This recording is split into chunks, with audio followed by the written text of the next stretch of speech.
Hello, everyone. Thank you for the great turnout and for joining the great event. It's a really proud moment to see all of the electronics designs going on in the Gulf region, and I hope it becomes a global hub for electronics in the future. So today we're going to talk about Würth Electronics as a company, just an overview of the products and services, and then dig deeper into one of our main services, which is EMC support.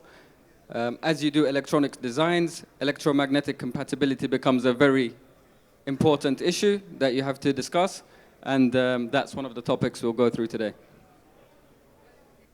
So the agenda is to go through the Würth Electronic ISOS group, just an overview, how we support throughout the whole product lifecycle from early design stage all the way through to production, total quality management, but getting a quality component but at a very competitive price, going through the product, and at the end we'll go through EMC support and our online selection tool, Red Expert.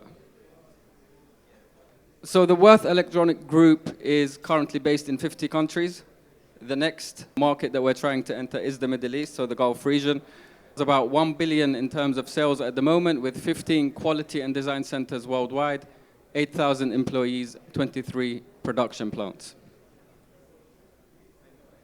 So in this map you see where we are based, and you clearly see a big gap in the Gulf region, which is what we are trying to address at the moment. And then the Würth Electronic Group itself is split up into 3 divisions. I myself are under the Würth Electronic ISOS Group, which looks after the electronic and electromechanical components. We have another division that does printed circuit boards, so they're just the bare PCBs, and a final division that does intelligent power and control systems. But today we're focusing mainly on the electronic and electromechanical components. So as I said, the main goal we're trying to achieve at Würth Electronics is supporting you throughout the whole product lifecycle. From development, prototyping, we want to be present, giving you advice on your schematics, on EMC, providing you with samples, and this is what McKinsey can support with as well. Then as you start to ramp up into pre-production, if there's any failures, we get involved again to support through pre-production all the way into mass production. And the after-sales service, we're always there if any issues arise. So through development and prototyping, our technical team can get involved. We can bring experts from Germany or Europe to come in and sit down and talk through your schematic, technical consulting. We can involve our partners, our IC partners. We can do seminars at your company or webinars online. And as I said, you have the free samples and the design kits to go with that as well. As you ramp up your production in the early stages, we have no MOQ, whatever type of quantities you're looking for, we're ready to support. We have the EMC test lab racks and the technical consulting online as well. As you go into mass production, all the products are available in stock. At the moment, I think our service level is around 95% of our products are in stock at the moment. And the technical consulting and sales support continues on site as well. After sales service, if there's ever any changes to a component, you get an automatic email to say, you know, this component is changing. However, we have a long time availability of components. Most of our components, you can get a certificate to say they will be in the field for 10 years or longer. Then when it comes to quality management, a lot of times you can get components from different manufacturers, but you have to check the certifications, the ISO certifications, the quality tests that go on.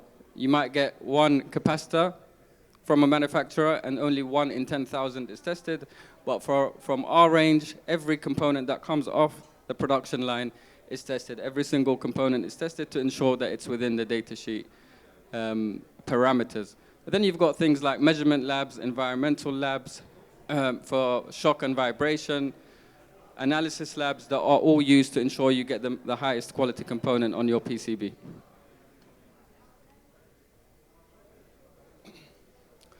So the next few slides will give you an overview of the full range.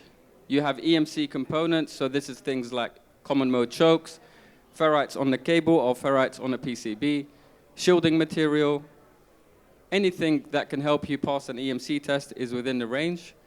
Then you have a range of capacitors, whether aluminum electrolytics, aluminum polymers, ceramics. You have power magnetics, inductors, and then signal and communication. We have a huge range of optoelectronics, so LEDs, but also optocouplers, infrared LEDs, UV LEDs. You have power modules, so these are DC to DC converters in a module. And you have wireless connectivity and sensors as well. You have a huge range of connectors, however you need to connect to the PCB, wire to board to board, input and output connectors, fuse holders, switches, assembly technique, red cube terminals. A very wide range, so you can use one manufacturer to cover 60 to 70% of what's on your PCB. We're now also involved in thermal management solutions, digital isolators, oscillators and crystals, and automotive approved products as well. So now that we've done a quick overview, the main topic that I want to talk about today is EMC support. In this image, you see one of our EMC labs in Germany. This is in Munich. This is where you can bring your product and get it tested for conducted emissions, radiated emissions, ESD. And the idea is that you come here before you go to the expensive test labs, and you get an idea of if your product is close to the limit, if it will be a failure, or if you're well below the limit. And that way you can go with more confidence to get your full compliance. So why is EMC important? Well, in Europe, we have a mechanism called the CE marking. Any electronic product that will be released to the market has to have these tests done to ensure that the radiation is not above a certain limit. It does not interfere with other products, it does not harm human beings, and so on. What I've realized is that in the GCC, we have something called the G mark, so the Gulf Conformity Mark.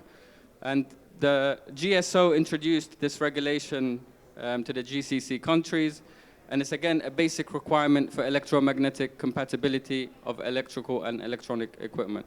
So if you sell into the GCC, you will need to get the G mark. If you sell into Europe, you will need to get the CE mark. If you sell into America, you will need to get the UL mark. And so failing to comply with these standards could be a very big problem. It's definitely an offense that will be followed up. Could be a criminal offense, a civil offense, or both. So it's not something to ignore in your electronic designs. So how can we check electromagnetic compatibility? So there's 4 main tests that are done. You have conducted emissions. This is where we check the interference that's coming from the product and transmitting itself via metallic conductors. So any noise leaving your product on a cable will be tested. And you have radiated emissions. So this is any noise that's leaving your product via the air. And then you have conducted immunity. This is where any noise coming into your product, and if your product can withstand that level of noise. And you have radiated immunity, where that's noise coming into your product via the air, and again, seeing if your product can withstand that level of noise. So some very strict tests that will get done to your product. It will get zapped by ESD, it will get zapped by noise, and, the test lab will give you a report to say if it passed or failed. This is an example of radiated emissions getting done. So the antenna is picking up any noise that's leaving the product, and it then determines if it's above or below the acceptable limit. So this is a list of the majority of the EMC tests. You have conducted emissions and radiated emissions, as I said. There's a harmonic current. There's electrostatic discharge that you can see in this picture, where the ESD gun is zapping the product on the test with 15,000 volts, and that product has to be able to withstand that level of voltage. Then you have EFT and high energy surges that are also over voltage threats, and you have conducted RF immunity. All of these kind of tests we can do in our labs in Germany to give you an idea of whether you will pass or you will fail, and we can help you with improving the design if there's any failures. What this graph shows you is that it's much better practice to start considering EMC early on in the design, because you can use much cheaper components to resolve the issue, cheaper, lighter, and much more effective. Whereas if you leave it for later on in the design, you have to use much more expensive components, heavier components, and they're not as effective as the components that go on the PCB.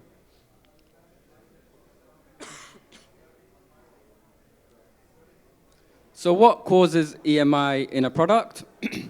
You've got a few culprits: clock frequencies such as crystals and oscillators.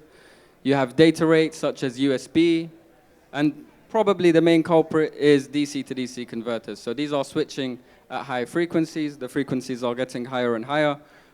And at these kind of frequencies of switching, noise always gets introduced into the system. So you have to have the right filters in place on the PCB to ensure that the issues will be resolved. You also have to be aware that there's different types of noise. You have differential mode noise and you have common mode noise. So differential mode noise is a signal that appears on two lines of a closed loop. So you see it goes from the source to the load and then back from the load to the source in the opposite direction. Whereas common mode noise flows in the same direction on both lines and then back to the source via a parasitic effect.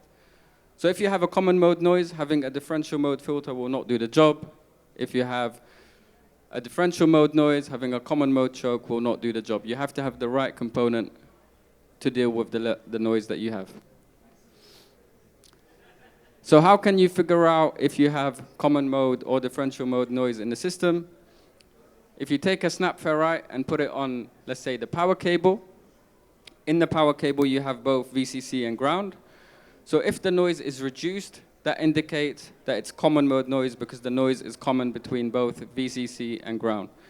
If the noise is not reduced at all, that indicates that you have differential mode, which is either in the VCC line or the ground line. So this is a very quick way to debug and figure out what type of noise you have in the... In the next few slides, I'll show you a customer example where they came to our lab with a failure. So they had a failure at 125 meg, 250 meg, and 375 megs. And these three peaks were above the limit, which means they cannot sell this product into the market. So what we had to do is try to figure out how to bring that noise down so that they are within the requirements and they can sell their products. So this involves quite a complicated equation, but you don't have to worry about doing the maths. We have a tool online that's called Red Expert that will do this kind of maths in the background when you select your parameters. The main thing is you are introducing a ferrite into the system, for example. We need to know what impedance this ferrite needs to be to reduce the noise by the amount that's needed. So what you have to do is select the source and the load impedance. There's typical values that we can follow. So for a ground plane, the typical value is usually a 1 ohm. For a supply voltage line, the typical value is usually 10 ohms. Data lines like USB have 50 to 90 ohms impedance. And then long data lines like Ethernet usually have 90 to 150 ohms impedance. So based on this, we can use the typical values and put them into Red Expert. Before Red Expert, we used to use this graph, which is a graphical representation of these equations. So with the graph, what you do is you say, I want 20 dBs of attenuation, so I want to bring down the noise by 20 dBs. And you select which typical impedance you're dealing with. So if you're adding this ferrite to a power line, you follow the black line. So you come across to the black line, 20 dBs, and it tells you that your ferrite needs to have an impedance of 180 ohms to bring down the noise by 20 dBs. But you can see if this was on a USB line, which would be a 50 ohm impedance, you would have to follow it all the way across to the red line, which means the ferrite would need to have 900 ohms to give you the same 20 dBs. So whether it's a power line or a data line, it makes a big difference. So to do this very simply, without having to do the equations, without having to using the graph, you can use our online selection tool, Red Expert. On the left-hand side here, you have the system tool. The first question it asks is what is the application? So the typical impedance, and you just select if it's a ground plane, a supply voltage line, or data line. And then you select how much impedance or attenuation you need, and the problematic frequency. You press details, and the tool automatically removes any parts that will not do the job. And here, it's filtered out 8 items that will do the job from hundreds of ferrites that we have in the range. So in a few clicks, you get the part that will get you to pass the EMC test.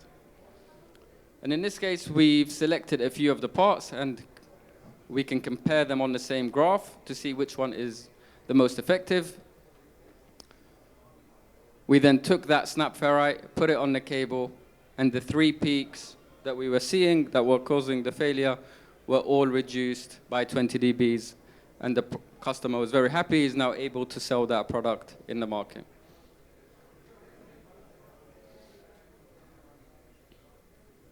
So how can Würth Electronics help you?